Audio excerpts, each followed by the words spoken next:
Hello दोस्तों, आप लोगों का मेरे यूट्यूब चैनल पर स्वागत है। और इस वीडियो में आप सभी को ये क्लास 9 का सिविक्स का बुक है जिसमें हम लोग चैप्टर 5 अध्ययन करने वाले इस वीडियो में। और जिस चैप्टर का नाम है संसदीय लोकतंत्र की संस्थाएं।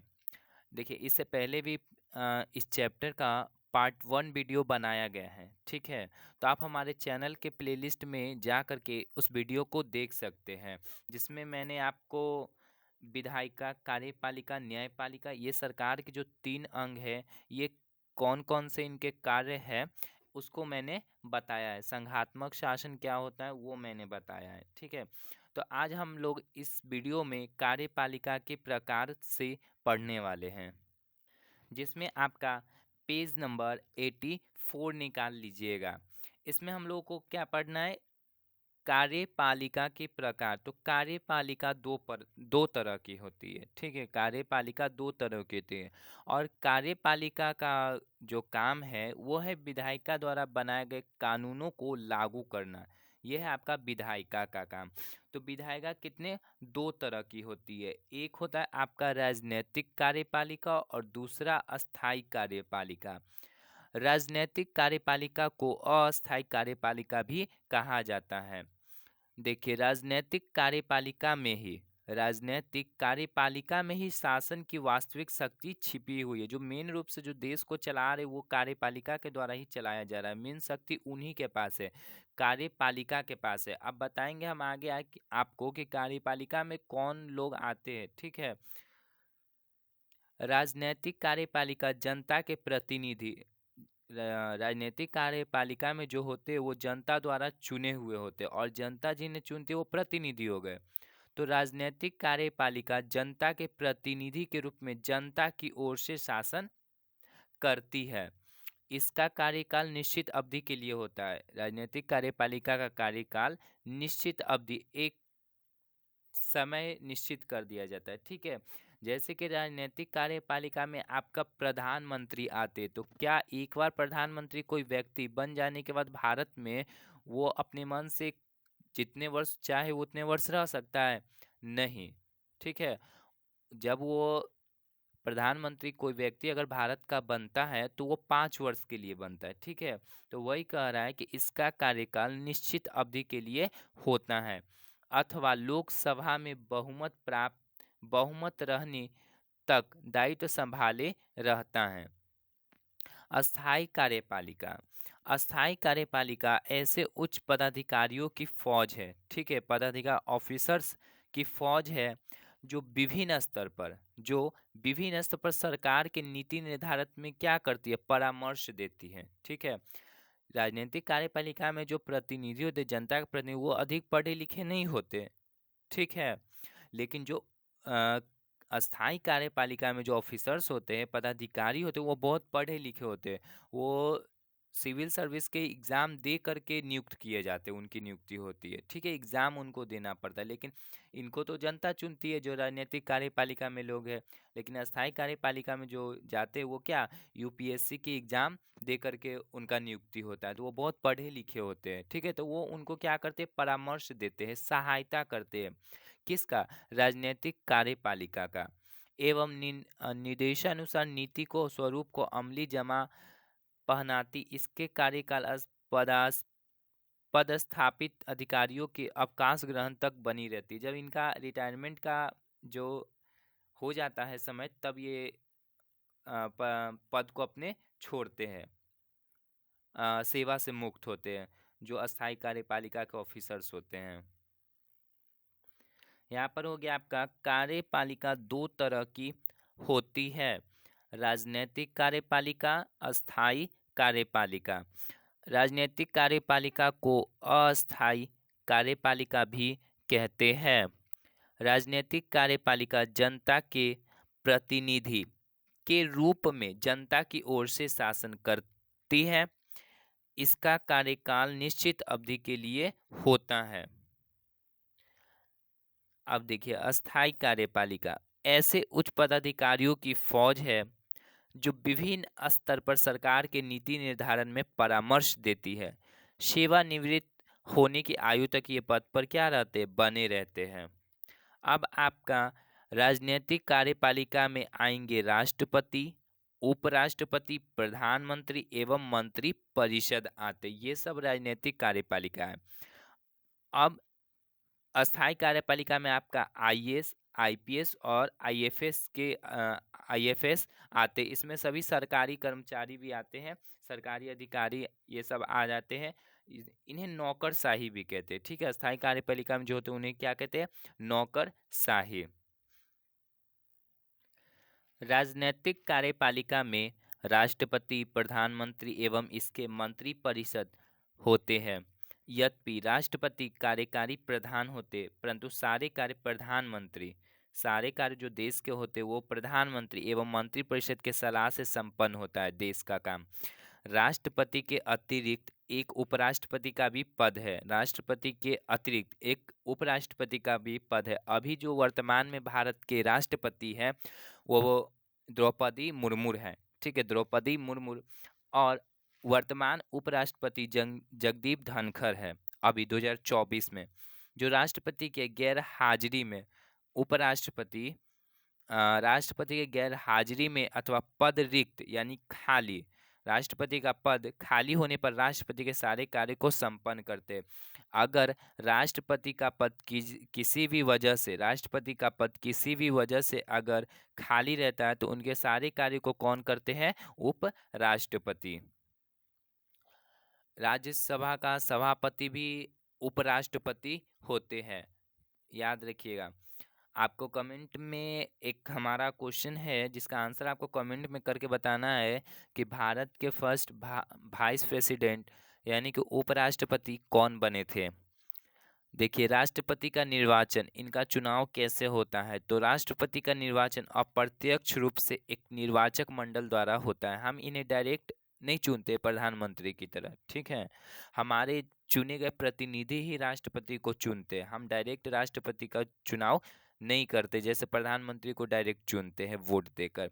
जिसमें 2 तरह के सदस्य होते हैं, राष्ट्रपति के निर्वाचन में 2 तरह के सदस्य होते हैं। राष्ट्रपति के निर्वाचन में कौन कौन होते हैं, संसद के दोनों सदनों के निर्वाचित सदस्य, संसद के दोनों सदनों यानी कि राज्यसभा और प्लस में लोकसभा के निर्वाचित सदस्य, और राज्यों के विधानसभाओं के निर्वाचित सदस्य होते राष्ट्रपति के निर्वाचन में। लेकिन यहाँ याद रखिएगा उपराष्ट्रपति के निर्वाचन में, तो इसमें संसद के दोनों सदनों राज्यसभा और लोकसभा के सभी सदस्य भाग लेते हैं उपराष्ट्रपति के निर्वाचन में। इसमें विधानसभा के सदस्य नहीं आते हैं उपराष्ट्रपति के निर्वाचन में। अब देखिए, राष्ट्रपति एवं उपराष्ट्रपति का निर्वाचन, ठीक है, चुनाव कितने 5 वर्ष के लिए होता है। और अमेरिका के जो राष्ट्रपति होते हैं, अमेरिका के राष्ट्रपति, उनका जो निर्वाचन होता है वो 4 वर्ष के लिए होता है, लेकिन हमारे यहाँ 5 वर्ष। राष्ट्रपति का वेतन कितना है वर्तमान में, 5 लाख। वर्तमान में राष्ट्रपति का वेतन मंथली 5 लाख है।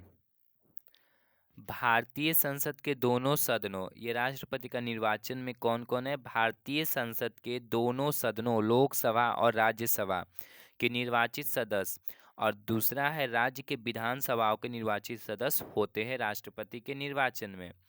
राष्ट्रपति का निर्वाचन एकल संक्रमणीय मत विधि, कौन सा विधि, एकल संक्रमणीय मत विधि द्वारा आनुपातिक प्रतिनिधित्व के आधार पर होता है।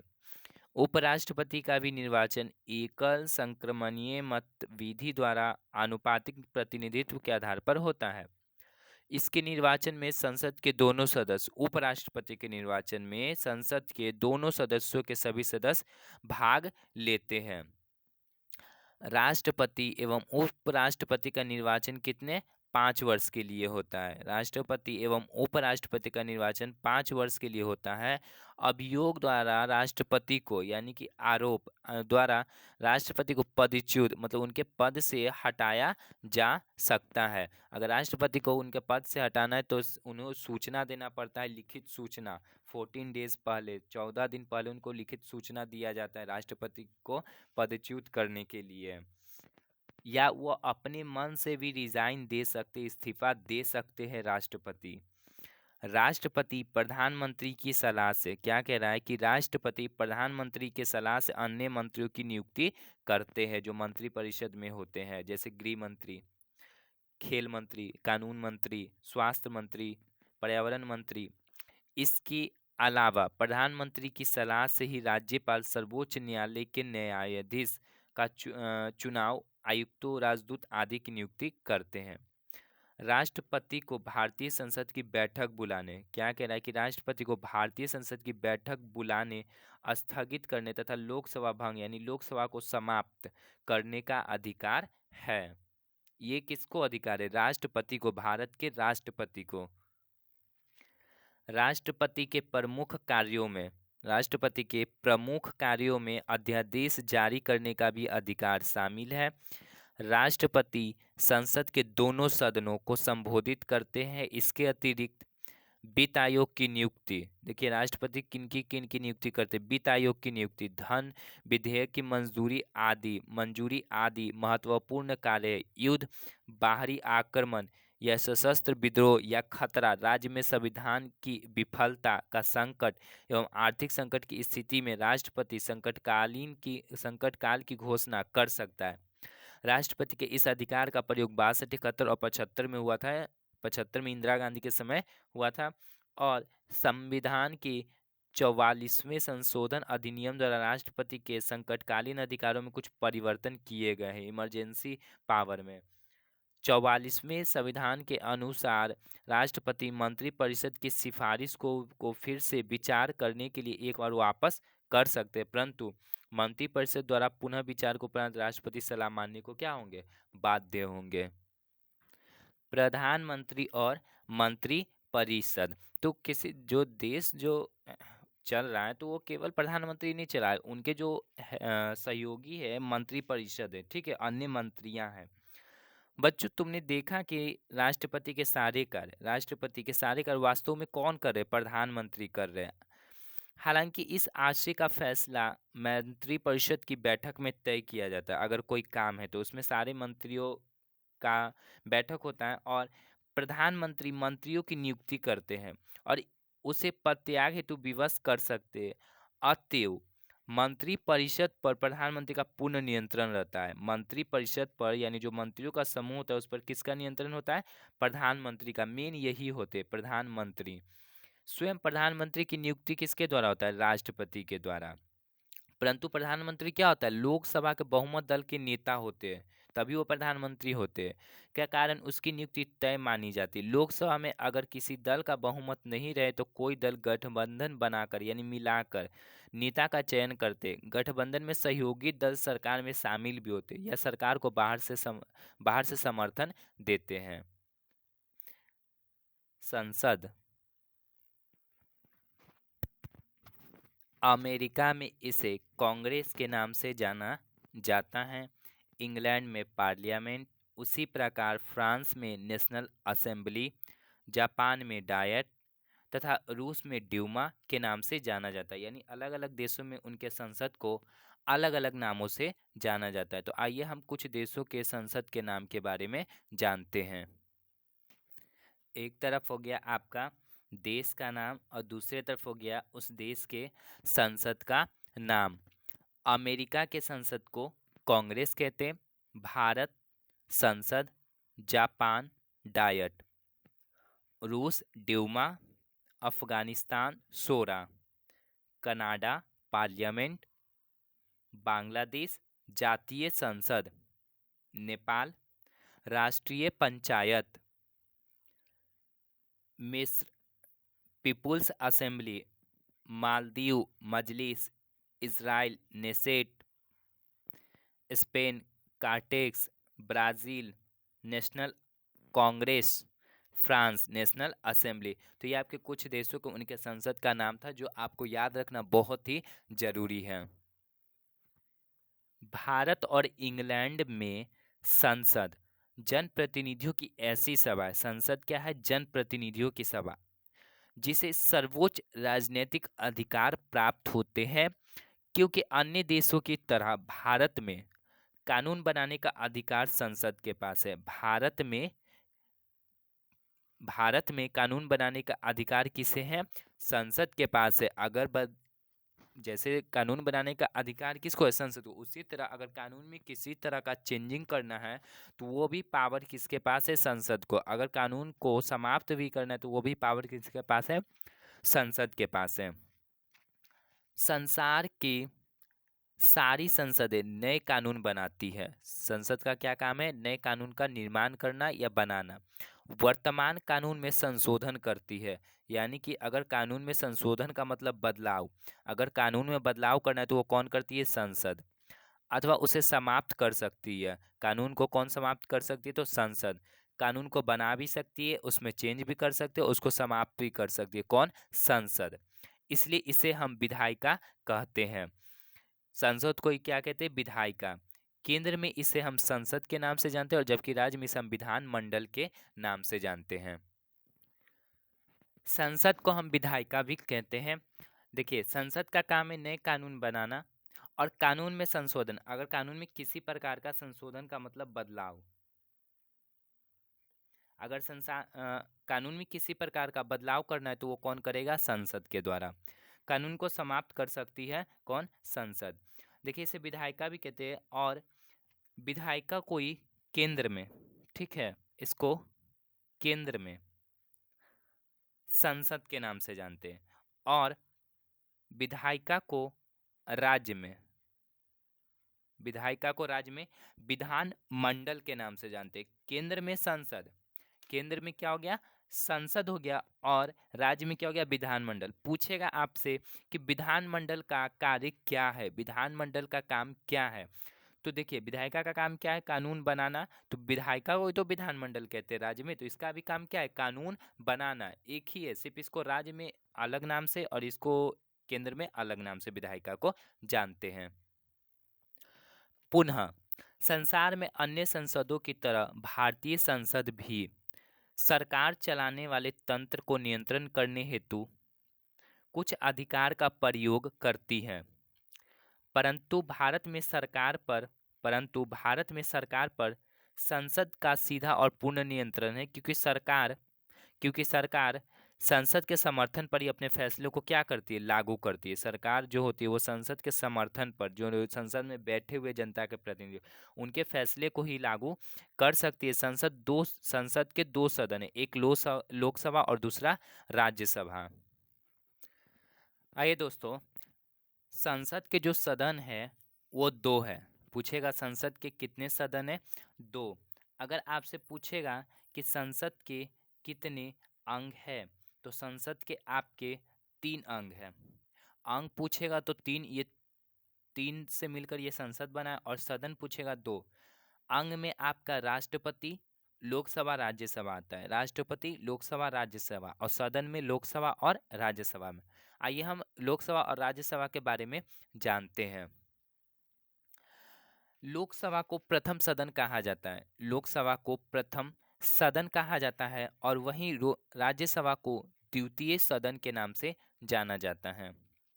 इसके सदस्य आम जनता द्वारा, लोकसभा के सदस्य आम जनता द्वारा वयस्क मतदान की प्रक्रिया के तहत चुने जाते हैं, लोकसभा के सदस्य। लेकिन राज्यसभा के सदस्य विधानसभा के निर्वाचित सदस्यों द्वारा चुने जाते हैं। लोकसभा के जो सदस्य का कार्यकाल होता है वो 5 वर्ष के लिए होता है, लेकिन राज्यसभा के सदस्य का कार्यकाल 6 वर्ष के लिए होता है। राज्यसभा में जो सदस्य होते हैं तो उस सदस्य में प्रत्येक 2 वर्ष पर 1/3 सदस्य हर 2 वर्ष में पद मुक्त हो जाते हैं, यानी 2 वर्ष पर राज्यसभा के 1/3 सदस्य हट जाते हैं। सदस्य का न्यूनतम आयु 25 वर्ष होता है। अगर कोई लोकसभा का सदस्य बनना चाहते हैं तो उसे कितना? कम से कम 25 साल का होना आवश्यक है। और राज्यसभा के सदस्य का न्यूनतम आयु सीमा 30 ईयर्स, 30 वर्ष है। लोकसभा को अस्थायी सदन कहते हैं और राज्यसभा को अस्थायी सदन कहते हैं। लोकसभा के सदन को उसके कार्यकाल से पहले 5 वर्ष से पहले भी भंग कर सकते हैं, लोकसभा के सदन को।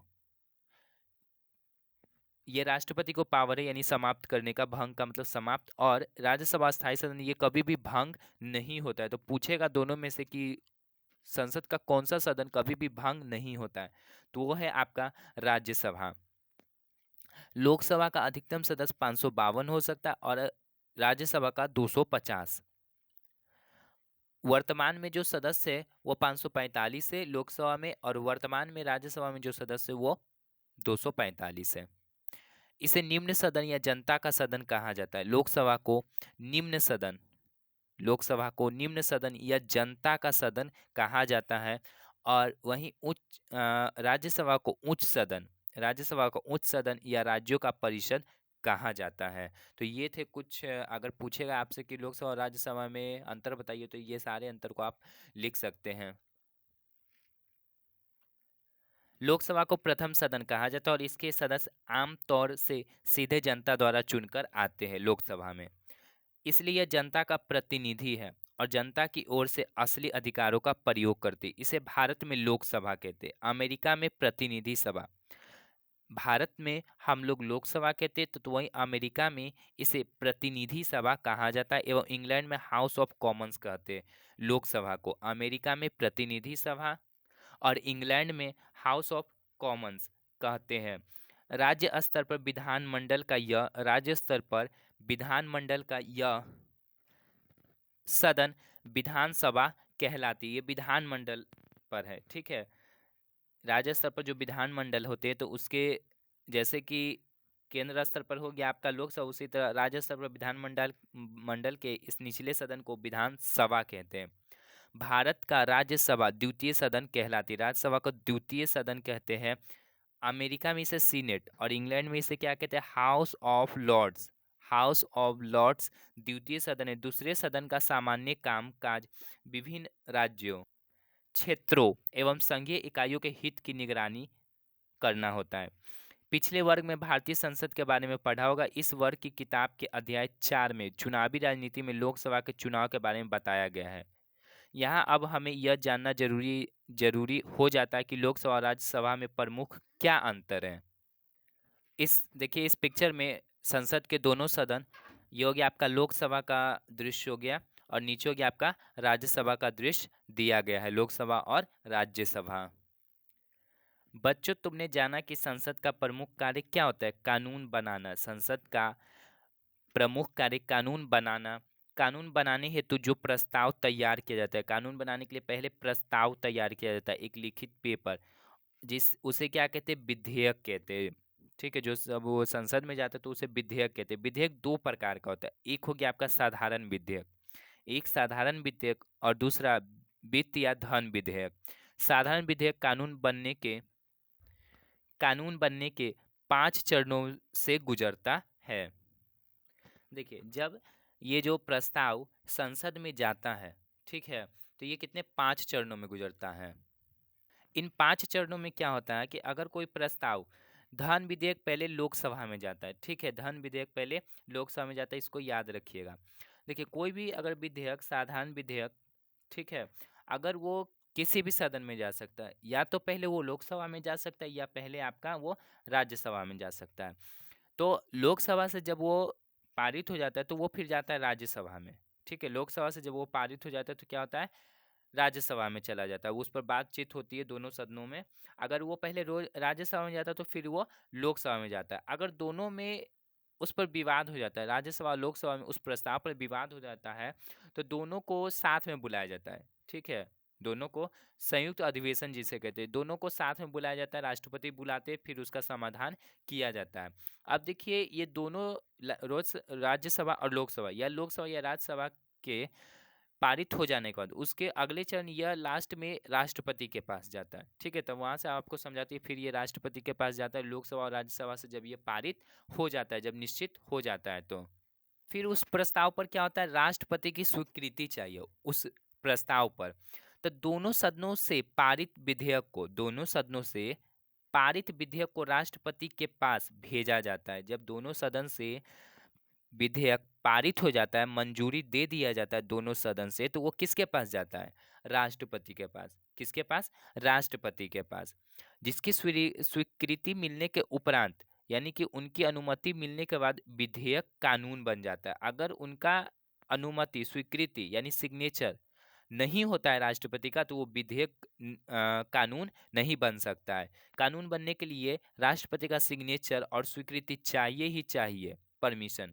यहाँ पर यह उल्लेखनीय है कि राष्ट्रपति चाहे तो संसद को पुनः विचार के लिए, दोबारा विचार के लिए विधेयक को वापस कर सकता है। उस विधेयक को क्या करता है, उस विचार करने के लिए उसे वापस कर सकता है। जैसे कि 2007 में एपीजे अब्दुल कलाम, जिसे मिसाइल मैन ऑफ इंडिया कहते हैं, एपीजे अब्दुल कलाम को, इनका पूरा नाम था अबुल पाकिर जैनुलब्दीन अब्दुल कलाम।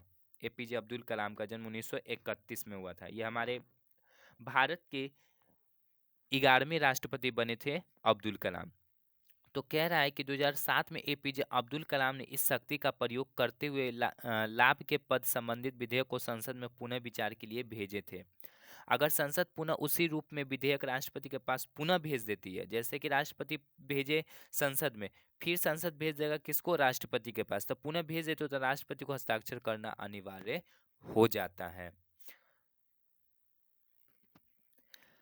स्मरणीय, आधुनिक विश्व के प्राय अधिकांश देशों में, ज्यादातर देशों में लोकतांत्रिक शासन व्यवस्था, ये चैप्टर 1 में भी पढ़े कि लोकतांत्रिक शासन व्यवस्था क्या है, और अभी वर्तमान में अधिकतर देशों में क्या है लोकतांत्रिक, जैसे इंग्लैंड, अमेरिका, भारत, बांग्लादेश, नेपाल, ये सारे में क्या है लोकतांत्रिक व्यवस्था है। शासन के स्वरूप दो तरह के होते हैं, एक होता है आपका अध्यक्षीय शासन और दूसरा होता है संसदीय शासन।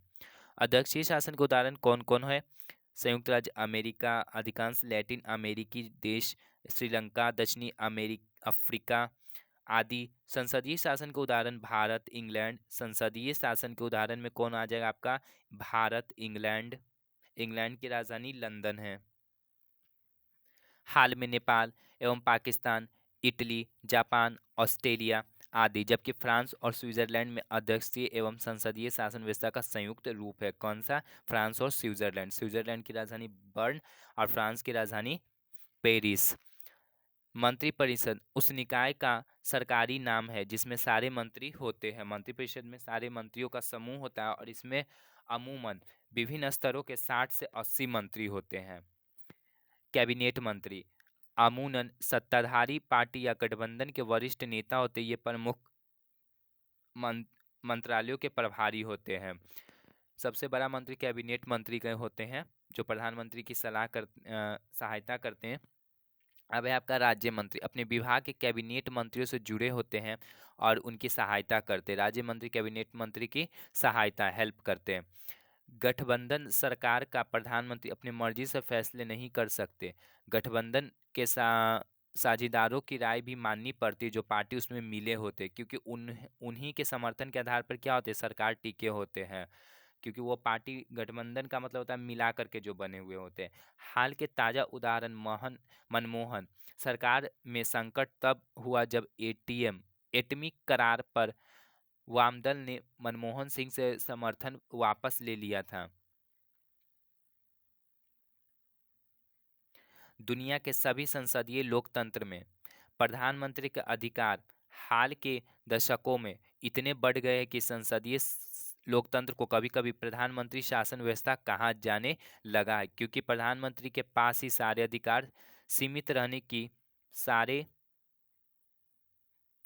सीमित रहने की प्रवृत्ति देखी गई है। भारत के पहले प्रधानमंत्री, भारत के first prime minister Jawaharlal Nehru ने ढेर सारे अधिकारों का इस्तेमाल किया, क्योंकि प्रत्यक्ष रूप से जनता पर उनका अधिक प्रभाव था। इंदिरा गांधी काफ़ी प्रभावशाली प्रधानमंत्री थी। इन्हीं की पुत्री थी इंदिरा गांधी। जवाहरलाल नेहरू की एकमात्र पुत्री कौन थी, इंदिरा गांधी, और इनके पति थे फिरोज गांधी। तो इंदिरा गांधी काफ़ी प्रभावशाली प्रधानमंत्री थी। जाहिर है कि किसी प्रधानमंत्री का अधिकार उस पद पर बैठे व्यक्ति के व्यक्तित्व पर निर्भर करता है। राष्ट्रपति का पद भी उस आसीन व्यक्ति के व्यक्तित्व पर निर्भर करता है। राष्ट्रपति डॉक्टर राजेंद्र प्रसाद, ज्ञानी जैल सिंह। राष्ट्रपति जो डॉक्टर राजेंद्र प्रसाद, वो भारत के प्रथम राष्ट्रपति थे, जिनका जन्म 3 दिसंबर 1884 को हुआ था। तो भारत के प्रथम राष्ट्रपति डॉक्टर राजेंद्र प्रसाद, ज्ञानी जैल सिंह, के आर नारायण, एपीजे अबुल कलाम आदि सशक्त राष्ट्रपति माने जाते हैं। अब हमारा न्यू टॉपिक है राज्य कार्यपालिका एवं विधायिका। तो यहाँ से आपको नेक्स्ट वीडियो में इसका अच्छे से फिर से आपको बताए जाएंगे। तो हमारे चैनल पर बने रहे दोस्तों, और ऐसे ही हमारे चैनल को सपोर्ट करें। Thanks for watching my video guys.